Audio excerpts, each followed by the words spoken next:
What's going on, guys? Ryan O'Toole back here again, giving you guys another new movie review. Today I'm going to be reviewing the newest movie that released on VOD this week, and that is The Tax Collector. Directed by David Ayer. You know David Ayer. He directed Suicide Squad, End of Watch, wrote Training Day.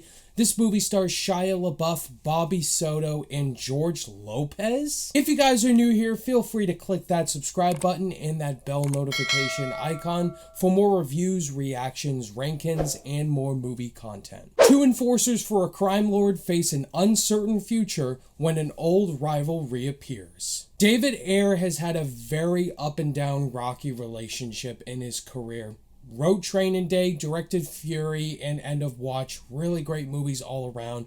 But he's known for directing Suicide Squad. The worst DCU movie in my opinion, and that's not David Ayer's fault. He only had 6 weeks to write the script. I didn't know what to expect about this movie going in. I was pretty excited. I really like Shia LaBeouf as an actor. I know he gets some hate, but he's been having a comeback. You know, with Honey Boy, which I still haven't seen yet.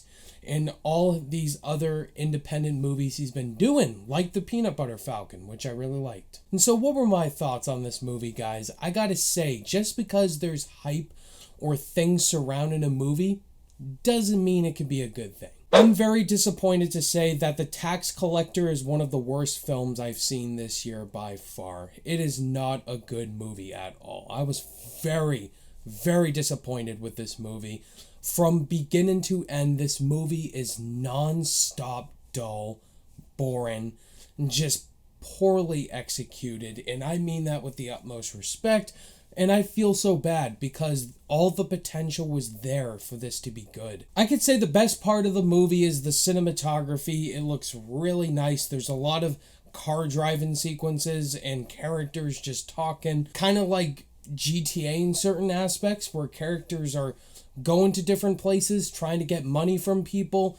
It's what they do, you know, they're tax collectors. They go to different businesses, they collect people's money, and that's how their day goes. And it shows you that. It shows you going to the person's place, getting the money, and then at the end of the day, you can either go home to your family or just party out. I really like Shia LaBeouf in the film. From the amount of screen time he was in it, he was really good as the character. Unfortunately, the character in particular, we'll get to in the negatives, but the performance Shia LaBeouf gave was good.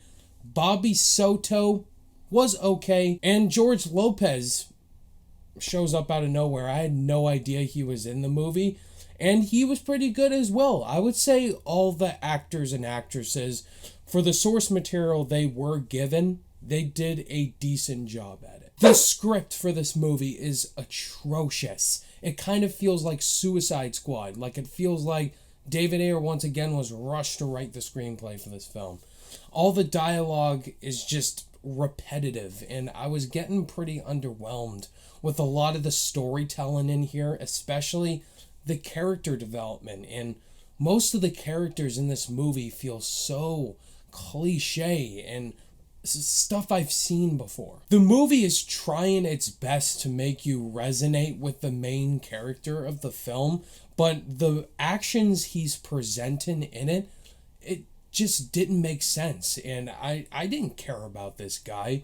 They didn't really do anything to really make you care about what he's going through and what he's trying to accomplish here. I feel like the runtime plays into that because this film is about 90 minutes long. There really isn't enough time to really resonate with the story and to make you seem like you're getting invested in it. And that's very disappointing to say because David Ayer has done a great job with films in the past, like Fury and End of Watch, really showing a camaraderie story or like a very serious film, but it has characters that you can resonate with and understand the actions that they're doing. They may not be perfect people all around, but they're human beings. You understand why they have flaws to them.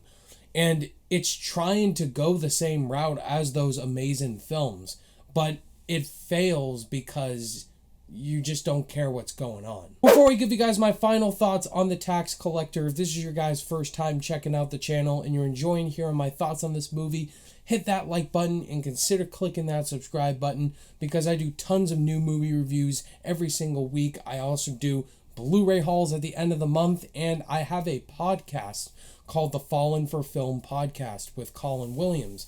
We dive into all the newest trends in movie news. We have guests on from time to time, and we talk tons of movie content every week. Podcast platforms are in the description. The Tax Collector was really disappointing. I really wanted to love this film or really enjoy it because David Ayer, he's a well-known name. I respect him a lot as a filmmaker and a writer, but unfortunately, this is one of his weakest films all around. The story just needed a lot of work, but I was really impressed with the perspective of what they were trying to do, but the execution was not there. On my rating scale, I'm going to give The Tax Collector a D. There you have it, guys. That was my thoughts on David Ayer's The Tax Collector. Are you guys going to go see this movie, or you don't care to see it? If you have seen it, though, let me know your thoughts on it down below. And did you disagree with me and loved it? Did you think it was okay, or did you absolutely hate it? Let's talk about it. Thank you guys, as always, for watching this review. All my social media links are in the description below, and I'll see you guys in the next video. Bye.